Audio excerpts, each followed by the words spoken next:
Right, am I doing the theme tune, or we're gonna? Just gonna make sure I don't. Because we keep getting copyrights on the theme tune. Write the theme tune, Sing the theme tune. We should write the theme tune and sing the theme tune. We're musicians in a music podcast. Yeah, It's a failure that we haven't. It's the fact that we keep getting copyright strikes on a theme tune I just nicked from. You should do that Radio 1 thing where you get people to do a jingle for it or something for each episode or something. Yeah, we should do that. Well, that's a lot of work for James to edit, and he can't be asked. Oh, okay, yeah, Yeah, that's totally fair. can't be asked. Doesn't have time. Anyway, I'll start the podcast.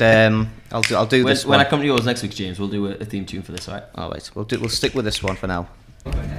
Get off the mat! Stage. Nicely done. That is yeah. So that is the introduction. Welcome to Off the Stage. It's the show where we take musicians off the stage and into the pub to talk about the ins and outs of the music world. I'm James. Yeah, something like that. Anyway, I'm James Berry. This is Conor Michael, and here today we have Tired of Fighting. Woo. That's the wrong applause, isn't it? I've got too many applause. I've got a new sound bar. There we go. Hang on. There we go. So guys, instead of my usual first question, my question to you guys is, what are you fighting about, and why has it took you so long to get tired of it? Something around a barroom fight and Long Island iced teas. I'm thinking back to our first band description. There was something about barroom fights, iced teas, and lots of crying. That sounds like a Yes. banging album title, by the way.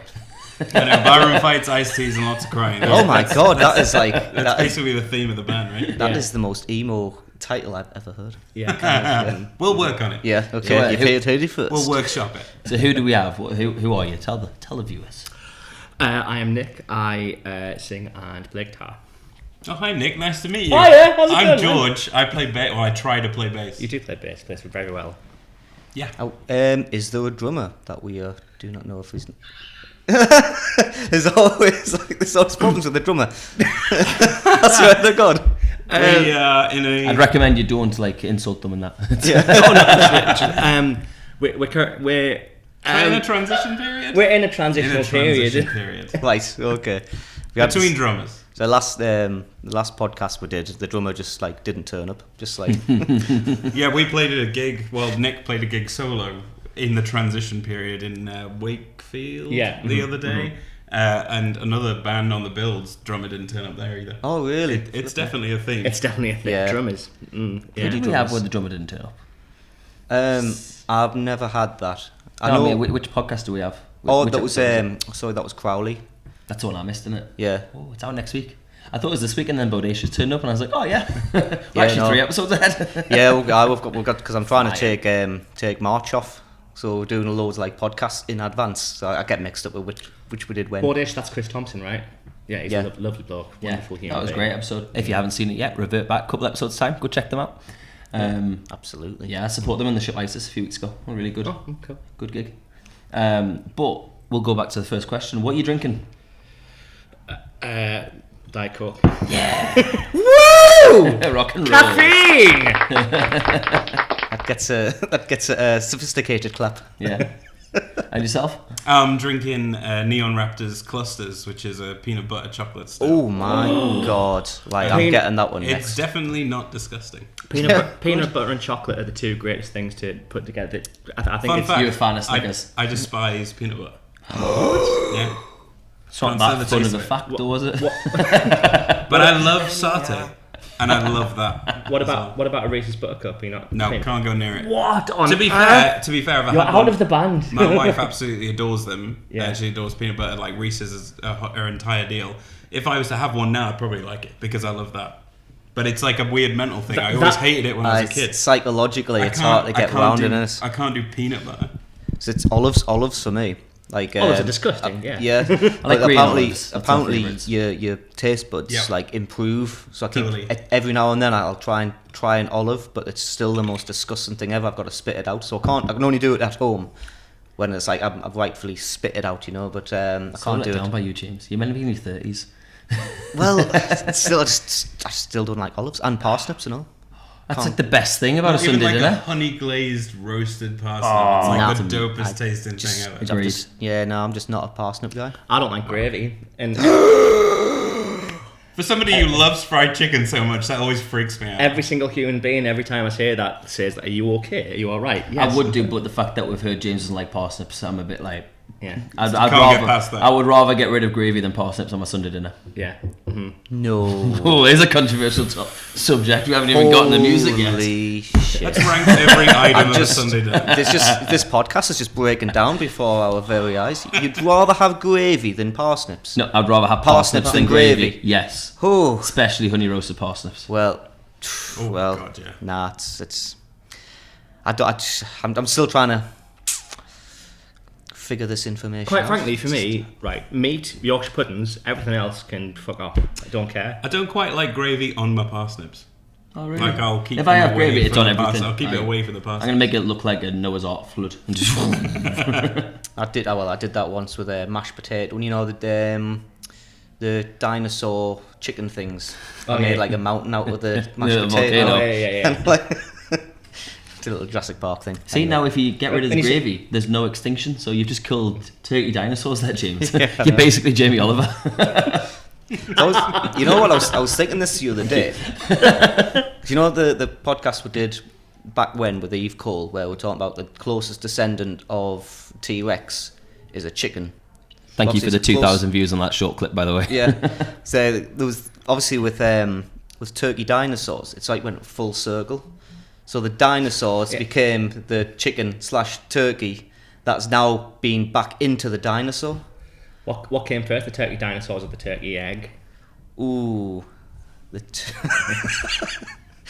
Definitely the I'm turkey. so sorry. This is gonna be your worst one by my. There's gonna be about 3 people. turkey Scotch egg. I don't know. What's There's no turkey goes anywhere near those dinosaurs.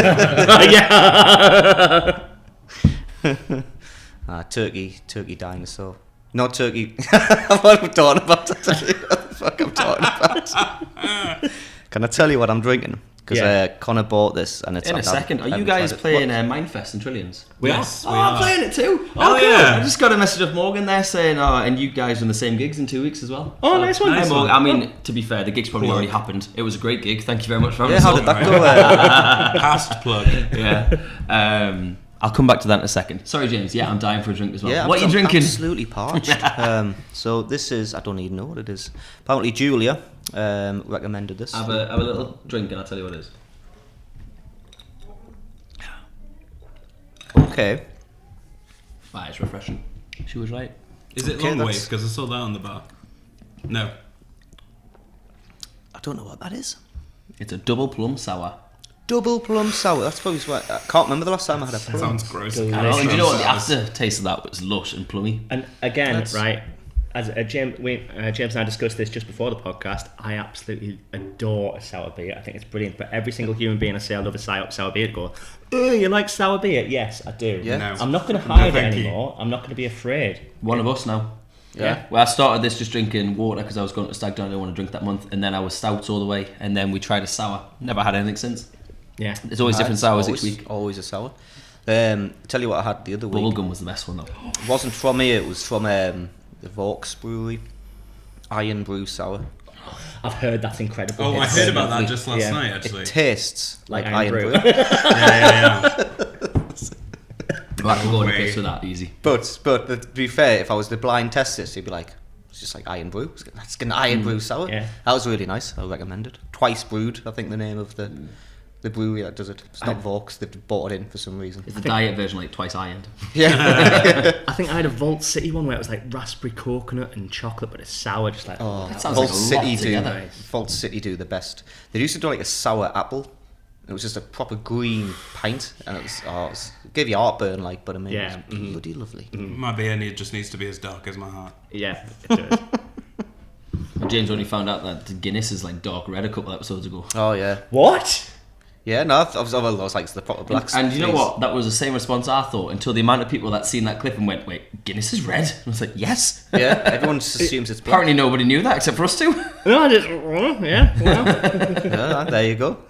We're just not just a music podcast. We are also a. Alcoholics. This is Yeah. Brought to you by Untapped. Alcoholic Turkey Dinosaur Enthusiast. Yes. I mean, that's a crossover that no one asked for. That's an emo song.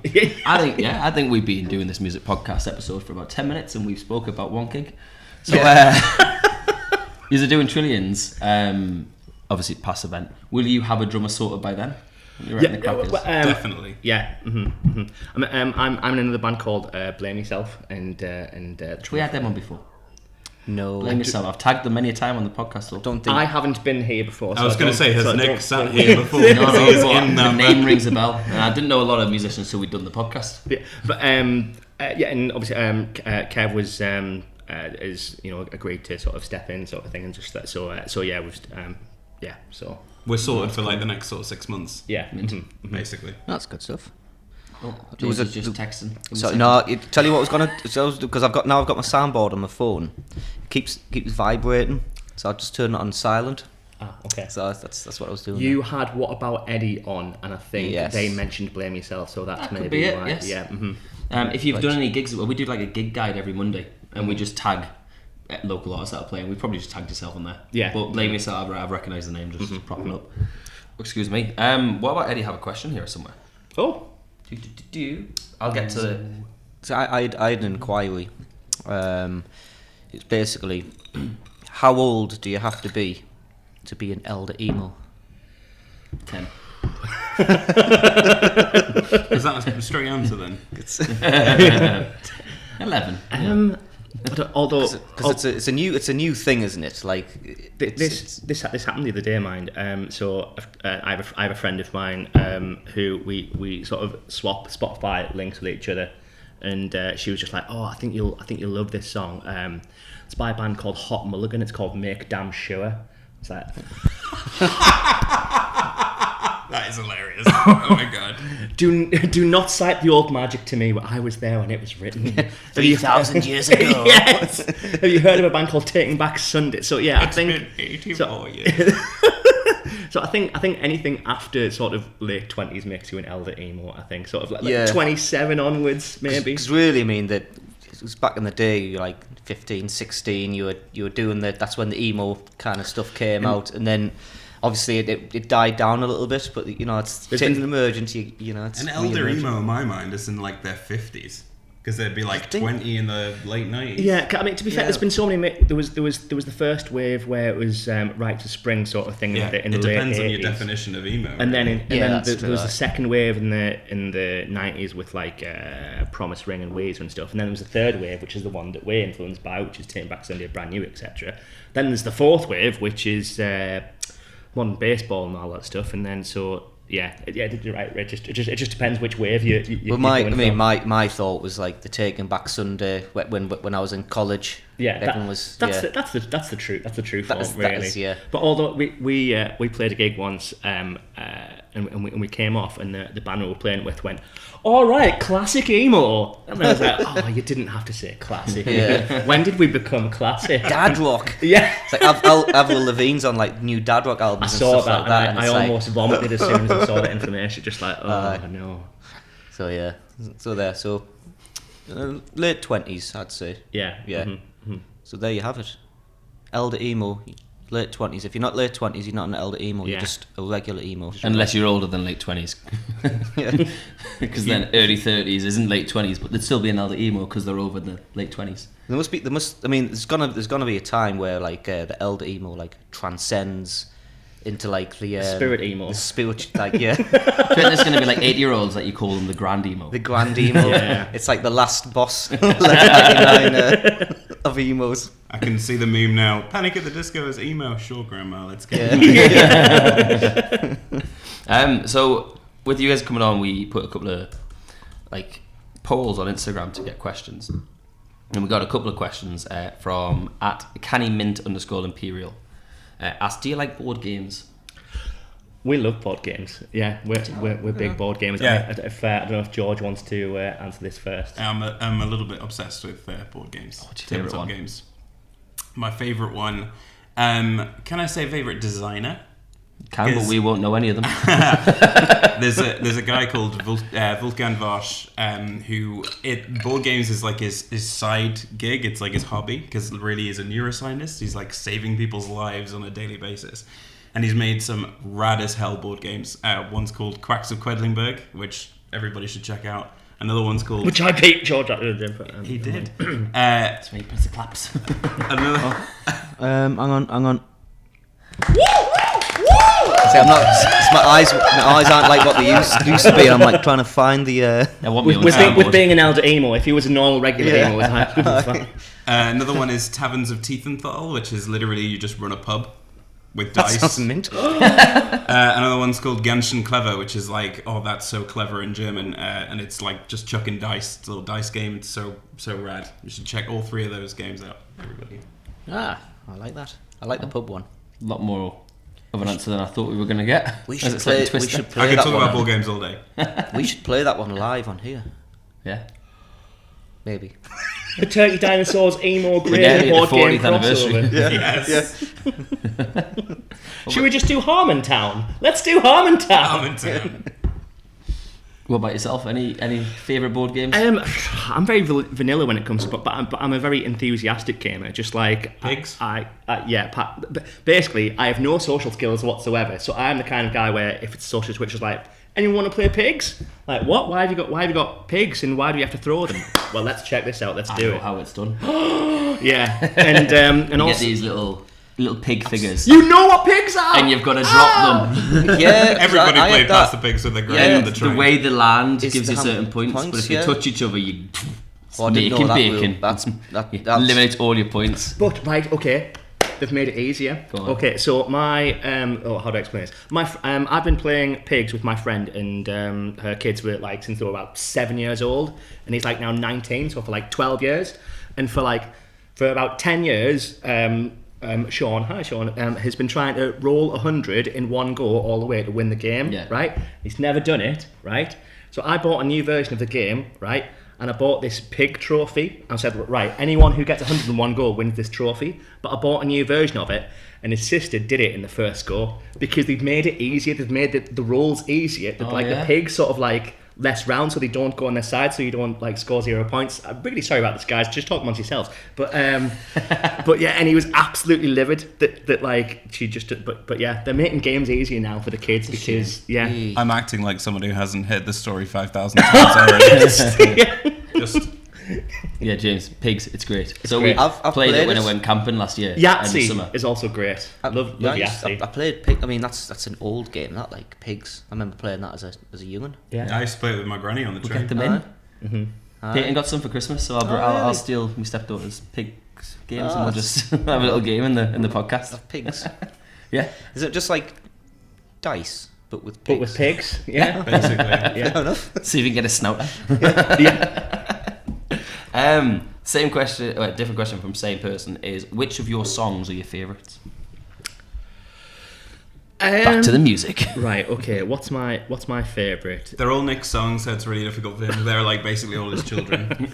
It's always the Who's your oldest, favourite child? Yeah, exactly. Who is my favourite child? Oldest. Although it's so funny because it's so interesting to hear other people say that because I remember like people seem to really like okay, as they're my children, I sometimes go into a huff with them for no reason whatsoever. Send them to the room. And so for example, Tired of Failing, one of our singles, I went through a period of just like, right, we're not playing that live anymore. This is a terrible song, we're not playing it. And just George was like, no, it's not. You've just heard it. It's just like, no, it's a terrible song. We're not playing it anymore. And now I love it. But like, that's some people's favourite song. Just like, for example, like, yeah. So after we played it, like people will go, that's the one. Just like, oh, okay, that's funny. Right. But for me, I think Chocolate is our that's my favourite track of ours. So I think it's like, I think lyrically, I think that was where it was like, oh, okay, I've told the story and I've really told it in an evolutionary kind of way, and sort of musically did what I wanted to do, and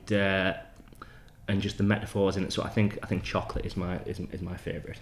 Mm-hmm. For me, it's not a single yet, but the song Blood, I just have like a really weird connection with, because it was like one of the first songs that we put together all those years ago.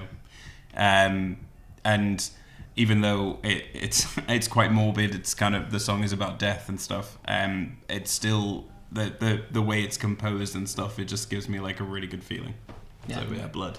That's cool. It's a nice answer. What's your favourite of your songs, James? Oh, that's you putting me. Well, I quite like. I don't know because I change it all the time, but I quite like just be yourself unless you want to be Bob Dylan. That's a good one. Just because when I was young, all I wanted to do was be Bob Dylan, and it's taken us like 15 years to realise there's already a Bob Dylan. And he's called Bob Dylan. Yeah, and he's better than, but he's not better than us now. Like, he's fucking shite now. But, It's better than be yourself. He made a pretty rad Christmas album. he did. Aye. But although the song "Here Comes Santa Claus" is more like a threat. It's like, "Here comes Santa Claus." Get out the way, Santa Claus is fucking coming. Like Robot Santa from Futurama. Yeah, it's just about kind of being Bob yourself. Dylan should make an album about Krampus. Oh, that would be good. That would be incredible. It's something you would do as well, actually. Yeah. But probably wouldn't be very good. I always feel so. I always diss Dylan now, but like, he's my all-time favourite artist. But he's just. What's your favourite Dylan song? No, it's. Be yourself unless you can be James Berry. Yeah. He has my favourite song of all time. I don't know actually. My favourite Dylan song, because I'll change it There's when a lot of I them. leave. Yeah. But oh god, this honestly, I do. What's your top 5 Dylan songs? Let's hype down The top 10 Dylan albums. Honestly, it's because I rate them through albums rather than songs. What's your favourite Dylan album? Desire. Wow. Bringing It All Back Home. Okay. Blood on the Tracks. Yes. Freewheeling. And that's always a contentious. Is Desire your top choice? I think That's awesome. yeah. I just, you know what? It's just this like, it's the style that he had and stuff like that. He just It's very standalone now. yeah. And the choice of musicians and everything. yeah, the violin player and everything Yeah, was just like and obviously Hurricane was just an absolute banger and all. Yeah. Obviously, it has a naughty word in it that you're not allowed to Great, say anymore. great but- movie as well. Yeah, I have heard. Yeah. Never actually watched it, but well, yeah. So Desire's up there, but yeah, I could not name you like my favourite Dylan song because I'd be like, oh, I shouldn't have said that. I should have said this other one. So I'm just My favourite song of all time is Don't Think Twice. oh, nice, yes. That sounds freewheeling. Yeah. That's fine. Dylan nerd. It's just like pinpoint. Do you ever 1964. fancy going for Dylanology? You know, you can like study him at uni and stuff. Huh? Well, to be fair, it'd probably be a waste of money because I'd be spending money for university to stuff To learn off of you. Some telling us everything I already know. He's a mastermind. Here's a fun fact about Dylan though, because you know the whole thing where he sold out going electric. Yeah. Well, it was actually the opposite. He sold out going folk. He always wanted to be electric. He always wanted to play as loud as possible. He wanted to play rock and roll music. He just saw what was happening in the village, etc. Even Freewheeling Bob Dylan, he wanted it to be half folk, and he wanted a bunch of electric songs on there, but they wouldn't let him. Say, no, this is who you are. You're folk and protest. And then obviously he bring It All Back Home, and it's like everyone's like, what the fuck is this shit? And like obviously he turned people around, but there was points where because that's what he always wanted to do. All the calls of like Judas and stuff, he must have found like hilarious when that was going on. Mental that though. Imagine going to a gig, like cheering it. Yeah, this is fucking brilliant. Then he comes back the second half of it and goes, boo. Have you seen I'm Not There? Yeah. I love that It's film such a so good much. film. Everybody should check that film out if you have a passing interest in Dylan. It's dope. It's Kate Blanchett. Kate Blanchett She plays the hell of- 66 Dylan. She's played the best Dylan I've ever Yeah. seen. She's absolutely perfect on it. But yeah, watch that film. It's brilliant. Yeah, great film. Start talking about Dylan. Just don't get started on Dylan, honestly. Like, It's been a ride. I think we've covered a lot of topics here. have I? think It's only been the first half. Bernard Matthews, Turkey Dinosaurs to We've got Dylan on. one I last know. question before we go to part 2. So, what about Eddie? So, What About Eddie asked them if they'll do the Macarena again. Again? Did I miss something? We were going to ask. Oh, come on, you know that. Well, I know the Macarena. Did we do it at some point? Oh, okay. So basically, before any volume bar was any volume bar, it was called the Music Lounge, and and we played a gig with What About Eddie and this other band which we shall not name. Don't name the band, but why? Okay. Do you not like them? Have they done something? Are they just not a band anymore? Well, okay, you're about to find out. So we opened, and then this middle band came on, and the middle band comprised of children, and they brought a busload of people, and then as soon as they finished, all of those busload of people left. Then What About Eddie came on, and everyone had just gone because they didn't have gig etiquette and realised, by the way, you're supposed to stay for the other band. Yeah. So it was just like us three in this bar, listening to What About Eddie play their brilliant ska music, but still ska. And then we all just decided to just do the Macarena for them, just like whilst they were playing. It was just a very surreal and odd, but that was a really good time. Wonderful moment. Yeah. It was just I have like a terrible memory for that. Now that you're talking about it, I'm like, yeah, that's a really good time. Yeah, that was really cool. I think the Macarena as a ska song would absolutely slap. It worked. It completely worked. I can't. I'm trying to do the guitar bit, but like, but it can. Yeah, just speed the Macarena up, just like it could totally worked. Mint. Well, we'll call that part 1 because I think we're probably 6 hours into this, and we'll bring you back to part 2 where we talk about some Just Ask James's, which is where we ask James some music questions. Yeah, and then we try to answer them. Yeah. So we'll see you in part 2.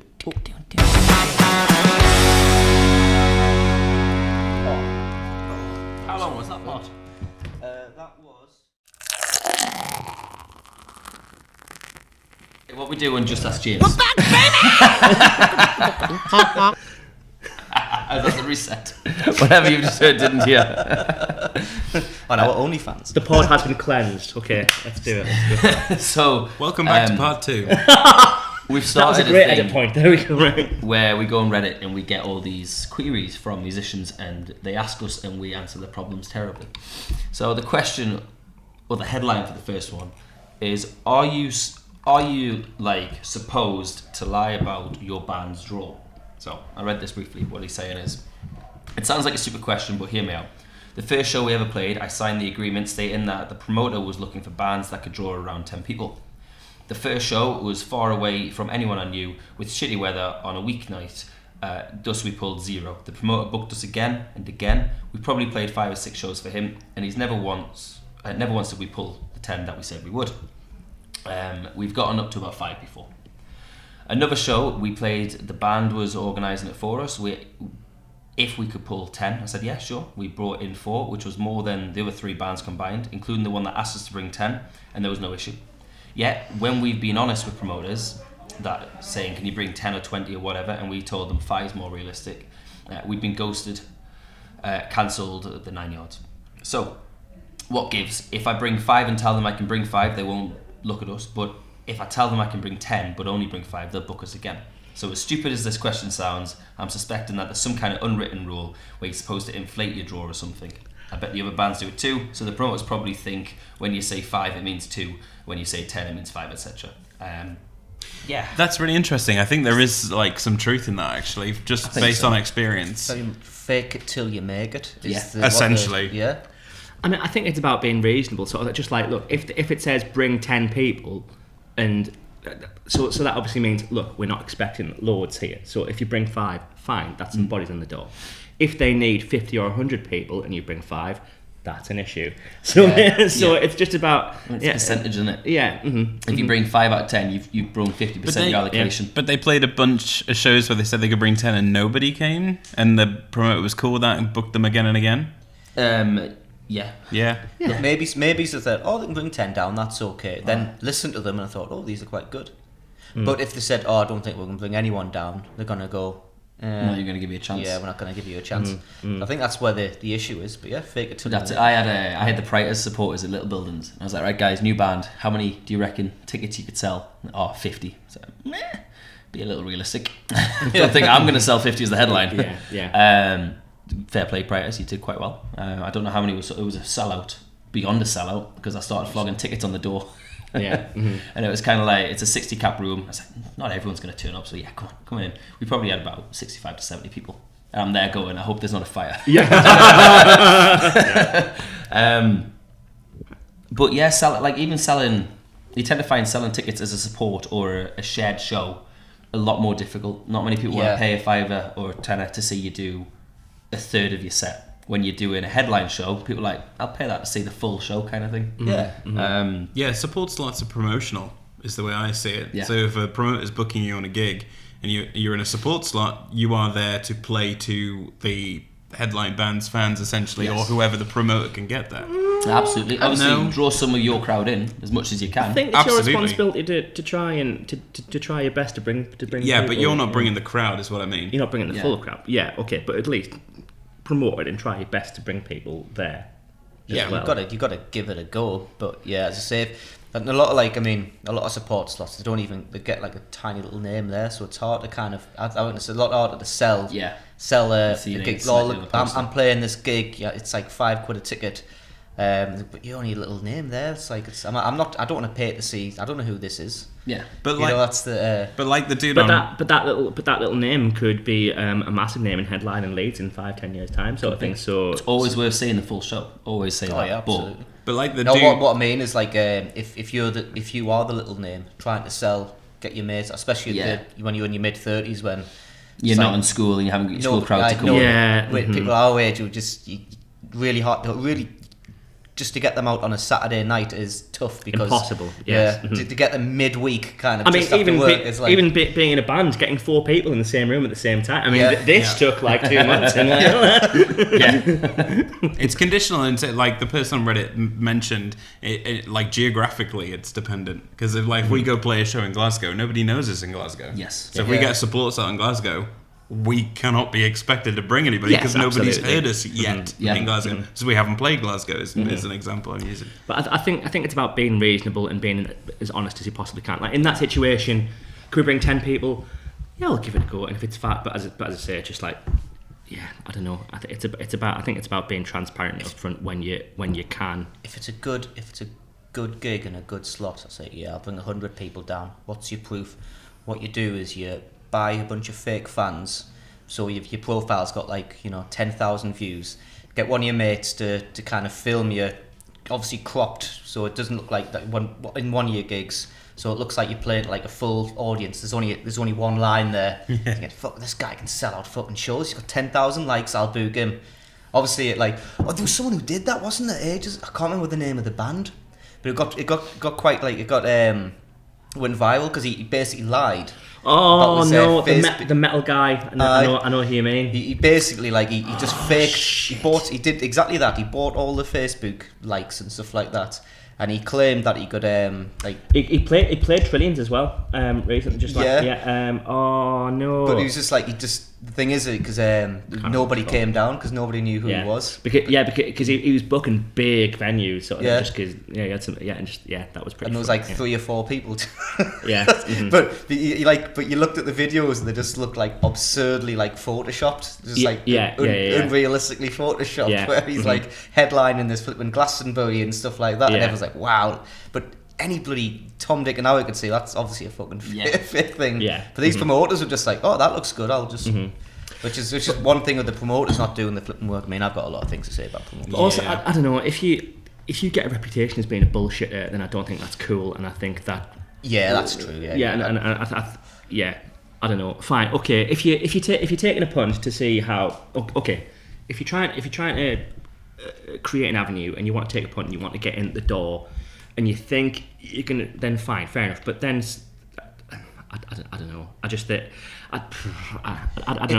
I think music. This is a journey, Nick. I think music in general is about honesty and truth and connection, sort of thing. So if you're surreptitiously trying to do that, I don't like it. I don't think it's cool. Beautiful answer. Fake it till you make it. And, that's a beautiful answer.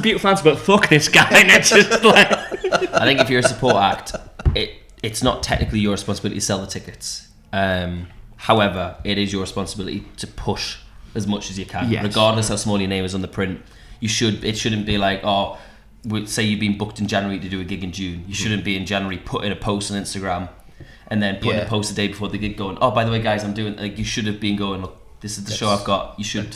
Let's come down. But the headline should be doing that as well. You've seen how frequently I was posting on mine. Oh yeah. The week before the gig. Yeah. Well, it showed because it sold out. I think when I started pushing it, we had about 18 tickets sold. Yeah. And then when the gig came, because I pushed for 2 weeks non-stop, we were up to 70. Yeah. It was just like... We got a sold-out gig on Saturday. Sorry? Yeah. Will that be before or after this goes out? Yeah, this will be way after. Yeah. Oh, okay, fine. So how did your sell-out show go?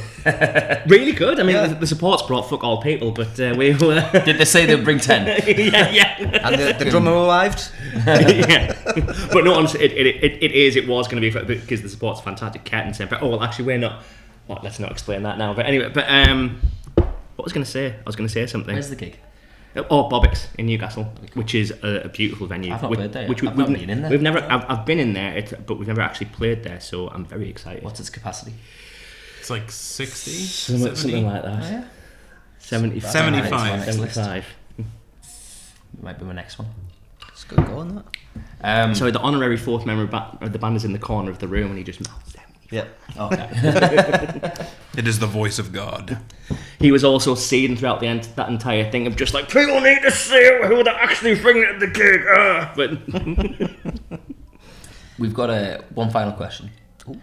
Even though this is a question, I'm going to spin the actual question just for generic music. But the question is, how do I get my music out there? I'm a completely independent music artist. I'm also 16, so I'm lost in this all. Is there any way for me to get music on streaming platforms like Spotify without paying other people to get it there for me? Or just any advice in general on what to do, where to go, what to do basically, what would be great? Well, getting on Spotify is really easy. You just do it through DistroKid or any kind of publisher. I mean, right, it's 20 quid or something, but there's also a particular website. I use Ditto and it's like 20 quid a year kind of thing. Yeah, something like that. But there's also one where it's based on quality, and just like if they think you're good enough, they'll just do it for you. But I can't remember what it's called now. So the spin on I'm going to go with this is, when you're starting out, how important do you think releasing music is compared to playing music? Because I'm probably 6 years of my music career realising that releasing music, pile of wank in comparison to performing live. I think I'm going to sound like an elder emo 1,000 years old, but it seems like that'd be a grand emo, that though. Yeah. I love how we've got the hierarchy of emo-ness. It seems like kids aren't that bothered about playing live. I think they kind of just want to build a following online, and that's what they care about. But they want to be influencers and content creators and not musicians. Yeah, and I've noticed, because they're like, you got to do 4 TikToks a day, and you've got to you can't just play music. You've got to follow the trends, and you've got to to get your followers. And to be fair, they're probably right, because nowadays, if you want to get signed, you need a following. The first thing the record label's got to look at is how many TikTok followers you've got. Yeah. I mean, it's just like you could strategize, but I am a dumb human being, so I'm not very good at strategizing. But you could do it where you try and build up your online presence first for maybe a year and then gig sort of thing. But to me, the whole point of musicianship and writing and creating is to do the thing. Surely, I don't give a shit if it's more intellectually viable to maybe do that. Just like play live in front of human beings, because it's about connection. That is the point. Yeah, that's what you're supposed to do, and you will learn so much more about music and about human beings when you play music in front of people and they connect with that. Yeah, exactly. I think it's worth having a single or two out there. But I went through the whole. I've put 2 EPs, 3 singles, and an album, and I'm like, you should release music as well, and you should strategize, and you should. You need music out there before you play live, because if you say I'm playing this venue, then see who you are. I want to know what you sound like before I commit to check at least something out. It's so annoying when you're trying to get support slots. Just like, well, right, what do you sound like? Yeah. Have you got anything online? No. Well. Trust me, that's where the conversation dies. Yeah. So you need a good bass, don't you? But So you do need to release music, at least something sort of thing. But it would be good to strategize, to send it to blogs, send it to magazines, etc. and so on. But also gigging live is it's just the thing to do. But also it's important to release music, because there is no better feeling in the world than hearing fans sort of sing music back to you because they've listened to your songs on Spotify and over and over again. It's the greatest the greatest thing. If you do have something recorded, one thing that's really worked for us is getting on Spotify playlists. Like that's like a major thing these days. That is the thing nowadays, isn't it? For other people to find out who you are. In some circumstances you have to pay for that, but not in every circumstances. As long as you like pester people and you can get onto Spotify playlists, that's really worked for us in terms of listens and exposure. But I subscribe to the Bruce Springsteen model where you just play and play and play and play and play and play until you're dead. Yeah. And people, my most famous song that hasn't even been released is called Chelsea Jackson Stole My Pencil, which I told about Peyton the other day. Yeah, but honestly, I play that live and everybody knows it, but I've never released it. I've not even recorded it. Yeah, but it's my most famous song. So it's just you just used to do it like open mic nights and stuff. Yeah, that's it. People just just liked it, Mm-hmm. Yeah, if it's just about someone stealing your pencil. It's bitch. Yeah. The most famous thing I've ever done is a story about a pigeon, and again I've never released that. Just like literally, I will. Literally, he will go from one song to another without telling that story, and people will shout out for that story. Do the pigeon story. Do the pigeon story is what we get most often when we play live. Can we hear the pigeon story, or as I say, for live, you got to pay money to hear the pigeon story? I want to hear about the pigeon. Okay. Woo. I was on a bus to Sunderland, and that's never a good thing because it's because it's never. I went to Sunderland and I got £1 million in a blowjob. It's just a pigeon. I got here to do a podcast. Forgetting geographically where we are right now. Okay, if I'm in Sunderland, I'd say Newcastle, Sunderland, but I'm just saying Sunderland because I'm here. But whatever, and you get a disappointing Greggs, and then you just go home again. And I was looking outside the window, and I thought, wouldn't it be great if after all the hate, confusion, and pain and loss, that at the end of it we got to experience true love and freedom and peace, and if there was a God and if there was a heaven. And I thought, wouldn't that be incredible? And then I looked outside the window and I saw a seagull eating a pigeon to death. I thought, oh, there's no God. That is, you know what? That is the and then going to the riff and people go, yeah! That's like a sacrificial rite of passage. You've never been to Sunderland unless you've seen a pigeon eat a fucking seagull. A seagull eating a pigeon. A seagull eating a pigeon, sorry. Honestly, they go mental over the Greggs. You mentioned the Greggs, but there was one time I threw me Greggs, it was like a pie. It was a pigeon, just do a pigeon. The other pigeon wanted it, so they're both pigeons fighting over this little pie thing. But then this old lady thought that I deliberately made those two pigeons fight for this. I was like, I didn't choose them to fight. They were fight to the death. And he's like, you disgust me. He's like, I didn't want that. I was trying to feed this pigeon, and this bigger pigeon came and tried to eat this other fucking pigeon.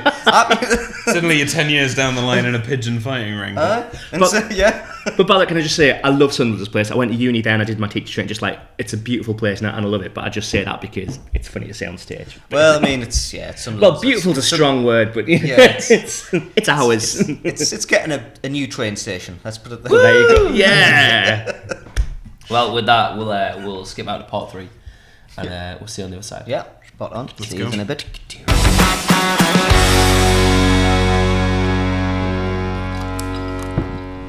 Cool.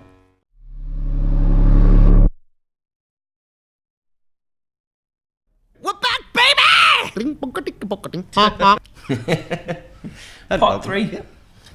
So at Lord_of_the_cat with a K. I think we've met her before. Yeah.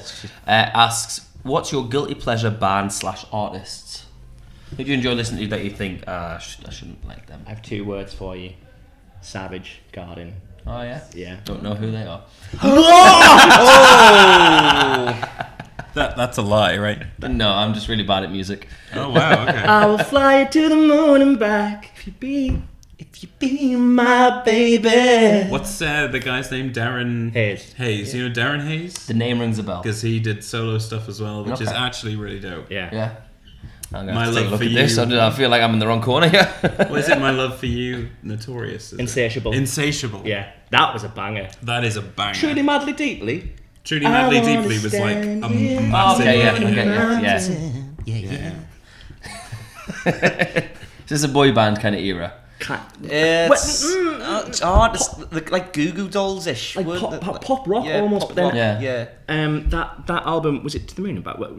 That black and white album with the black and white cover, that was more like pop rock, but then Affirmation was more pop, but like, yeah, it's good stuff.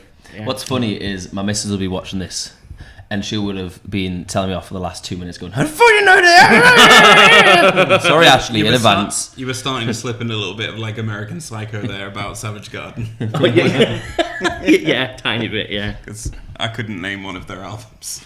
Oh no, I loved it. Yeah, that's his guilty pleasure. Right, I thought they were really good. For me, it'd be literally any country music. Any.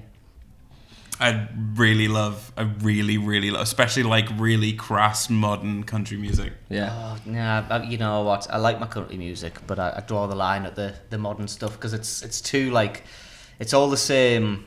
Like it's like an R&B beat almost that they use in the modern country. I'll give us Hank Williams any day. Like yeah, the guy died of broken heart. Yeah, he did. Like he is he the highest level of emo? You know what? Country was like the OG emo, I think. There's not much. Son calls another man daddy. I mean, you can't get more like. There's not much. It's just it's slowed down without a breakdown. I mean, like put some electric guitars in there and some of these in there, and we're getting there. Yeah. I wonder if you could do like a mashup of like an old country song and just pop it like emo fired. It would probably work. Yeah, completely. All my exes live in Texas. It's like, how would you do that? Like, I mean, there's got to be an emo version of Jolene. That must be out there. Joel. Yeah. Well, Little Nas X did it really well. Oh yeah. No. That's rad. He did a version of Jolene. Yeah. Did he really? Yeah, it's dope. Oh, I'll have to give that a listen. Have you also heard? Do you know Orville Peck? No. He did an amazing cover of "Born This Way" by Lady Gaga because he's a country artist, but he's like a queer country artist. It's right, yeah. Yeah. I'll have to give that a listen. I'll definitely listen to the Lil Nas X. Is this Lil Nas X? Lil Nas X. Lil. Lil. Yeah. Like Lils without the T. I was just going to say like Phil and Lil from Rugrats. Oh yeah. It's going back. Hey. Or am I supposed to answer my guilty pleasure? Oh. Go on then. I don't know actually. What's my guilty pleasure? See, I've got so many guilty pleasures. I don't know what my favourite. Keep them as like bands and artists, James. Oh, right. Well, I'm not doing OnlyFans just yet.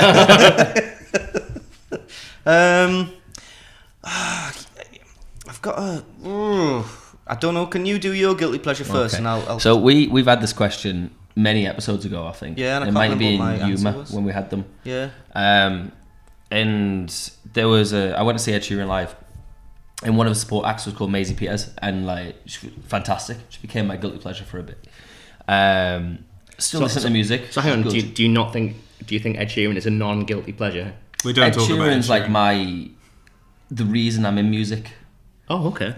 Like I taught myself guitar to his third album, and then I've kind of went on from there. I do the loop pedal kind of thing. Oh, right, okay. With Ed Sheeran, it's weird. I agree. Ed Sheeran live is so much better than Ed Sheeran on a track. I understand when people go, it's a cliche love song with this, but when you see him live, you go, that's a performance. Yeah. I understand that. And one of my mates, Jack Laws, was just like, no. See him like 10 years ago when he was selling CDs out of a bag. He was incredible. Yeah. I've seen him. I saw him live with his third album that came out. And he was at the Metro Radio Arena and then St James's Park, and it was mint. And then I saw him just live before with his band, and it was good. But him just by himself, and it's like impressive. Mm-hmm. So it's the support act he had. Maisie Pierce, she was really good. But I've been a massive fan of Ollie Murs for like decades. I've seen him live. It's gonna be 6 times this year. I've had all the albums. Signed my Trilby hat. He's also one of the people that's like, you've been listening off the stage. We got him on the podcast for that little clip. Oh, cool. So you'll probably hear that clip at some point if you haven't seen the episodes yet. Yeah. So yeah, I think for a 28-year-old straight male to be into Ollie Murs as much as I am, it probably has to be a guilty pleasure. I guess so. But again, it's like my all-time music idol. That's cool. Top bloke as well. Ollie, you're clearly listening. Looking forward to the show in April. If you need a support though, drop me a message. Conor_Michael_music Instagram. I'll do it for half price. Well, Michael. So, I like can't remember who the name of the guy who sung it, but I unironically love the song "Shut Up With Your Face." Oh, okay. What's the matter, you? Hey, gotta no respect. What do you think you do? Why you looking so sad? It's a not so bad. It's a nicer place. Shut up with your face. Yay! Honestly, I think it's such a good song. I don't know why. It's just well, like Dominic the Donkey at Christmas. I'm going. Yeah, this podcast has devolved. Nice to meet you.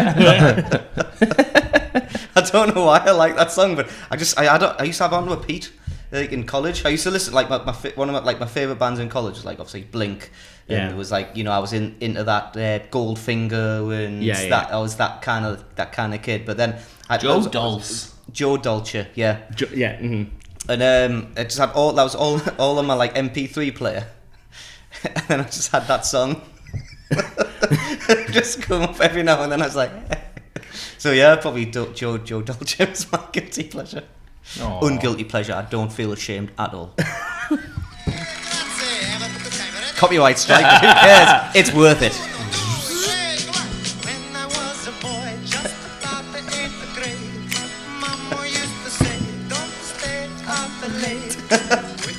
So sorry, guys.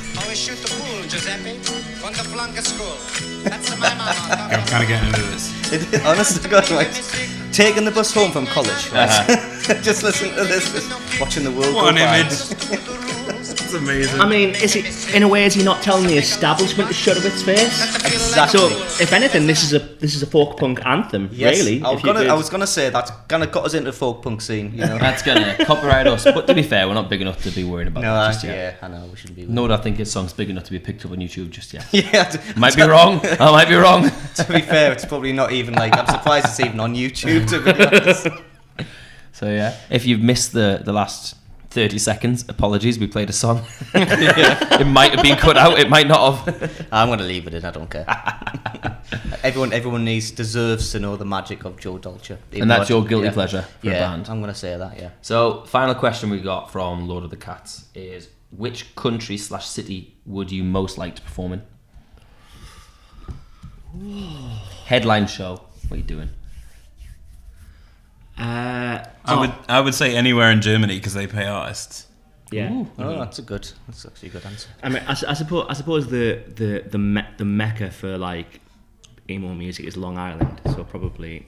We were told by somebody after a gig that if we were in Philadelphia, we already would have been signed. Yeah. So maybe there. Yeah. And we get a Philly cheesesteak. So that also. There. I'm all about the music and meat with cheese on it. I'd love to do Dublin. I'd love so much to do Temple Bar in Dublin. Oh yeah. It's like my goal. Mm-hmm. I've tried to get in touch with them, but they're like, because you don't have Republic Irish tax, blah blah blah, we can't pay you to play Temple Bar. So do it for free. Just let me do it. I think they're just giving an excuse to. I know they are. But if you're watching, and you might do, because I keep sharing this on the Dublin music page, drop us a message. Me and James will come down. We'll do a gig. Is that why we keep getting people from flipping Ireland saying, "Oh, can I come on the podcast?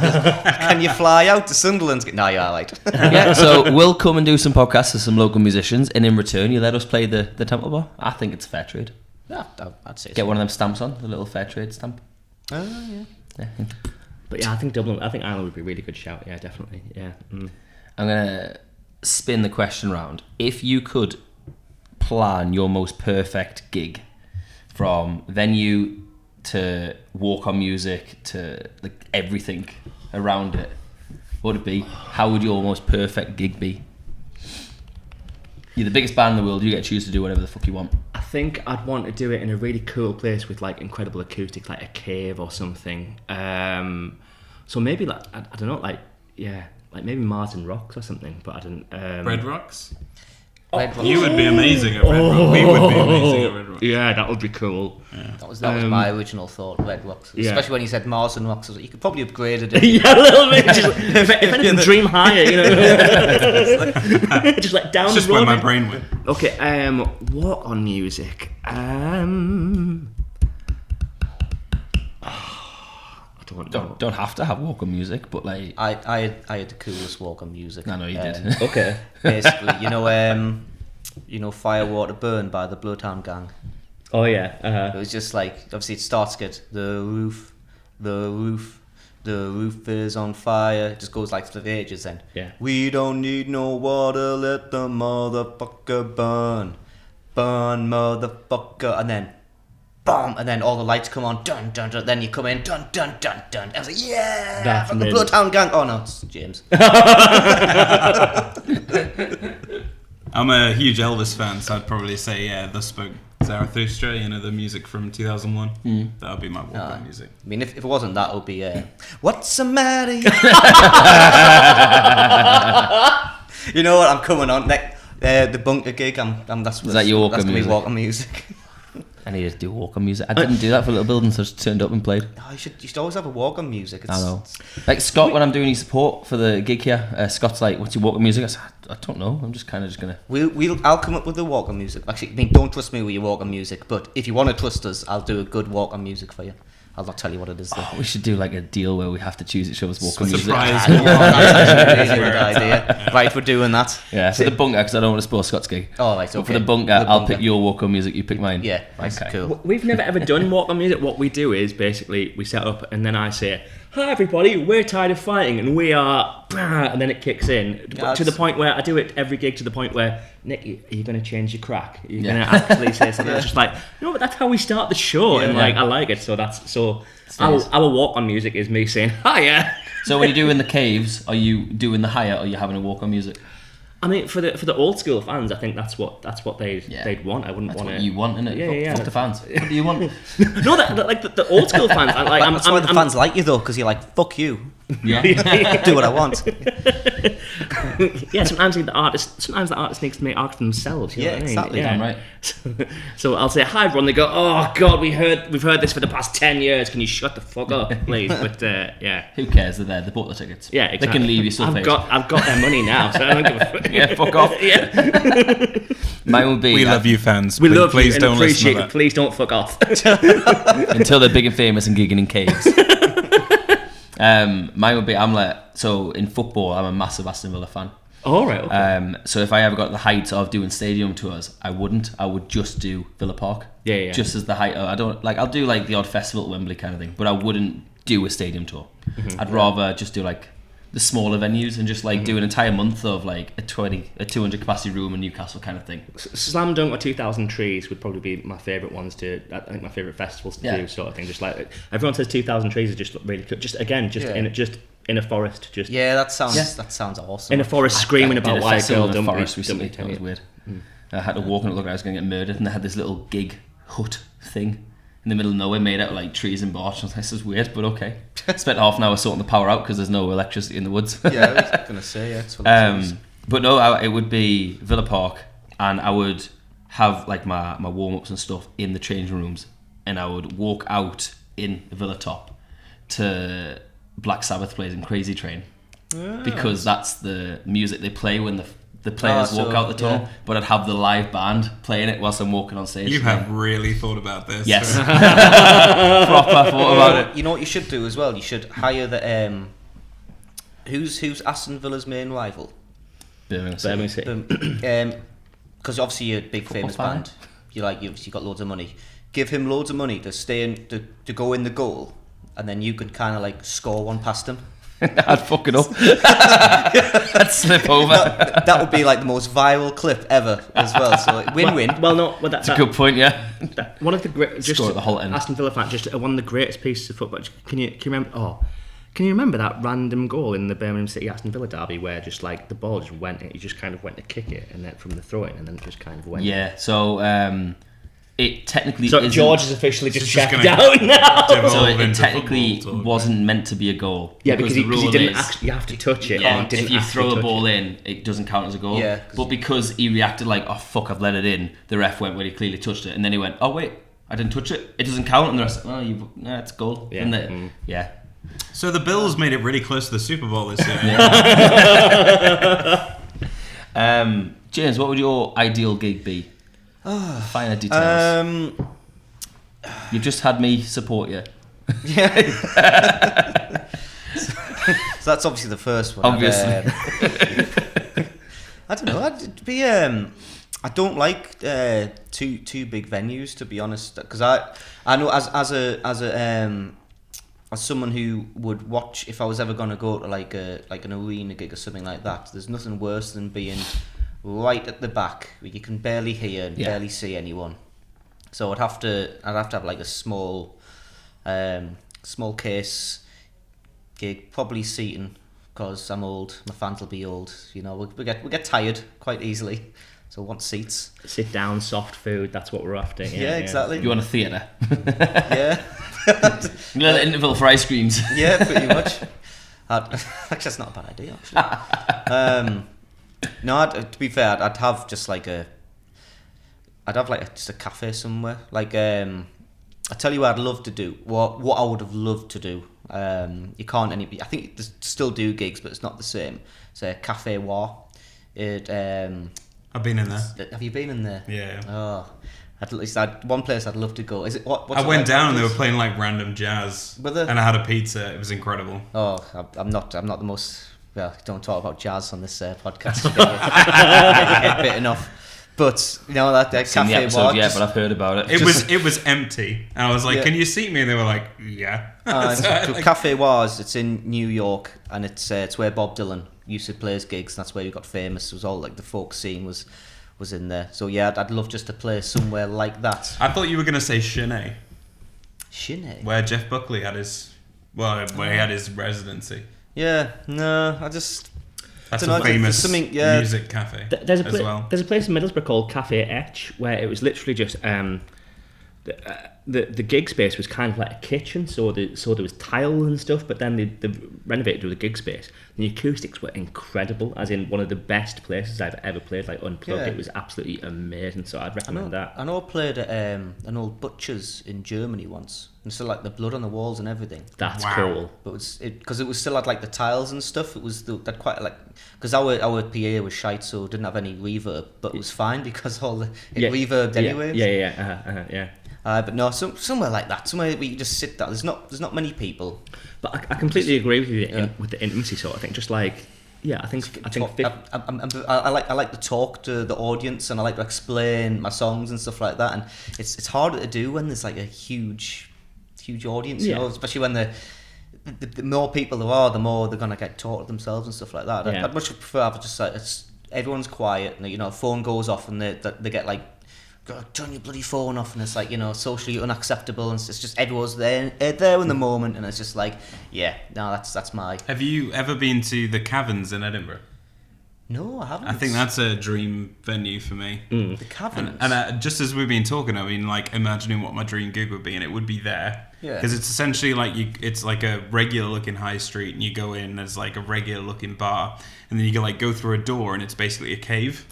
But it's like a really I've seen tall this. cave, and it's all like kind of potted and cavernous and stuff. I saw Laura Marling there. It was freaking incredible gig. So I don't know if you were like a loud punk band like us. I don't know if it would work, but like I was just imagining like I'd give everybody in the crowd a can of Mountain Dew Code Red. We'd have purple lights everywhere, and we'd come out to Breakbeat Heartbeats. You Were My Friend. That's what I've just put That together in sounds my head. But See, now that's the aim. Don't let go. Go for it. yeah, are you It's gonna happen. Are you a purple person, George? I am a purple You're a person. purple We've not person. had this conversation. Well, I don't think we have, no. Wow. There's- Okay. there's a We're song- learning things about each We other. This are. is beautiful. Yeah. There's a song you'll love. There's a guy called I think it's called Gogol Bordello. Yeah. Start wearing wearing purple, purple wearing for me purple, now. I know it. That's mad as all that. I don't know. Oh, we were just talking about folk punk before. Yeah, we weren't were. I saw. Yeah, and then you talked about purple. I was like, yeah, that sounds about Anyway, that sounds like a good gig. That actually, I would definitely get a train to Edinburgh to watch that. Yeah, let's do it. Let's set it up. Let's live the dream. Let's do it. This time next year, we all have to have completed this gig. This thing, by the way. Yeah. Mind you, I think his is doable. Ours is kind of doable. I think he's just retired. I'm gonna have to use the backing track, aren't I? Yeah. That's definitely the only obstacle. That's the only thing, isn't it? No, you could Skype. Just get him from his co-account. Yeah. Sing Crazy Train for us. The dream's on, guys. This time next year. Technology. So we joke, if I've headlined Villa Park in 365 days, this will be the greatest podcast. It'll be the greatest come thing back ever. So yeah, it's been a great podcast. Yeah, I've enjoyed If people were to find you on Instagram, because I'm not gonna lie, I struggled to find you this morning. What's your Instagram tags? We are tired of fighting. And what's your Instagram tags? I'm joking. James will put the little marker in there. Okay, go. Yeah, have you got any songs or shows coming up that anybody? We just recently released Hollow in November last year, and we're going to release our next single, Out the Forest, on April 2nd. Cool. Our next show. This episode will come out the 28th of Feb. So anything after Okay, cool. March onward. We have Sound like a demand. Totally March have the onward. list- We totally have the gig list in front of us right now. There's a poster of a man in the corner. we have a gig in Hartlepool on March the 25th. We have a gig in Sunderland at the Bunker July 29th. Ooh. We have a gig in Bobbix, Newcastle, August 12th. Look at my. I'm quite busy that as well. Oh no, we don't. No, cut that. Edit Don't that. have that one. It's fine. Just, Bunker 29th of July. That's where we're up to. Oh, we're supporting a band called Rest on July the 2nd at Any Volume. Is that WRES? Yeah. The Scottish Love them. Yeah, they're Really? right. Come on. Yeah. We're supporting them. When's that? July 2nd at Any Volume, and we're also supporting them October 27th at The Clooney. the Clooney. Clooney, right? Okay. Nick supported them at the Clooney 2 when I had COVID. Really, really love the guy. Sort of thing. Yeah, I supported them at Independent as well, and they were in backstage sort of thing, and I was kind of pottering in and out sort of thing, and they just had loads of dominoes. I'm just like, oh, help yourself, just like. These are my guys.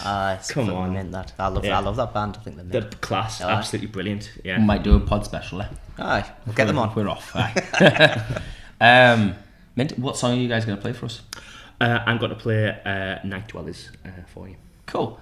Well, thank you very much for coming on. To all our viewers, if you've enjoyed this episode, drop us a comment, a like, subscribe, a 5-star review on the Spotify's, etc. If you haven't, do all of that anyway, and just don't listen to the next one. You can follow us on Off the Stage UK on everything, Off the Stage 2 on Twitter. Email us offthestageuk@gmail.com with any gig stories.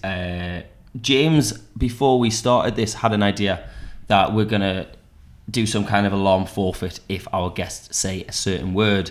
That's down to you to decide what that's going to be. It could be licorice, it could be shit, it could be camera, it could be... No, I think we've got to decide it because it's more varietized if we get a response from the audience. I know, but then the person who's on will be able to see the comments. Yeah, what? Message us, direct message us, email us. Nice. We'll do that little poll thing where it only shows us the answers. Oh, okay, then So, that's fine. you know, that's fine. Okay. Let us know a random word, and if they say it, there's a forfeit. And also, if you comment the random word, you've got to give us a forfeit idea. We're not definitely going to do your forfeit because it could be monstrous. Yeah.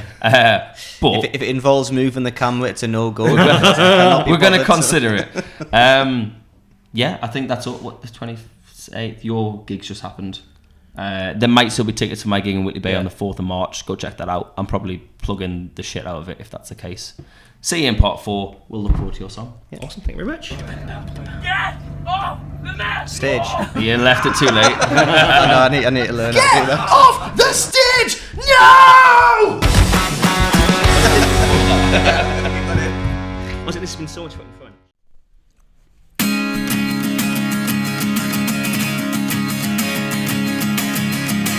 Night dwellers, these meteorites, our love has limitations. The pace setters came in hot and bright. They couldn't take the distance. Our cut my hair and lost some weight. I resisted, but then I caved. I bought a book that said to seize the day was underlined and ill-considered.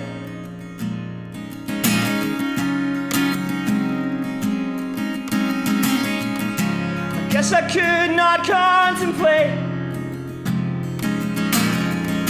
how deep you dive down in my veins. And if it swims, we'll celebrate. But I think this one's a sinker.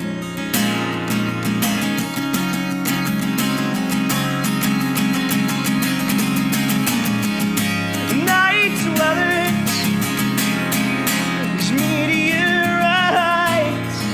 Our love has limitations. The thrill chasers want it fast and fierce and wild.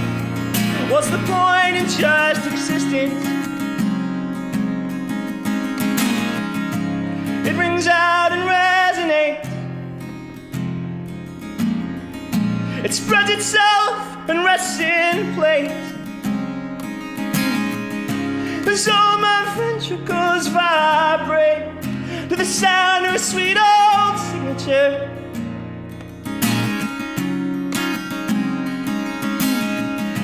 As I prepare, pupils dilate, I feel the noises swell and fade, and every bar sounds like your name. I always knew you were a drinker. The thinking doctor says I'm sick as my self-care begins to slip. He says that I should go to bed and focus on myself instead. Night dwellers, these meteorites. Our love has limitations.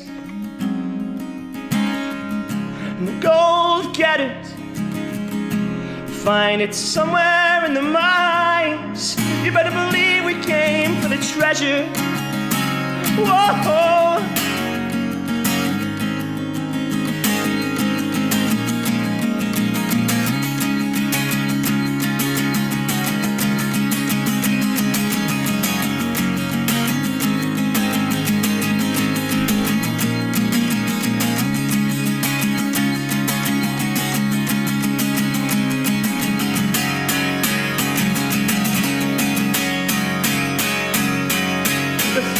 Doctor says I'm sick, but he doesn't know me like you did. Woo! Yeah.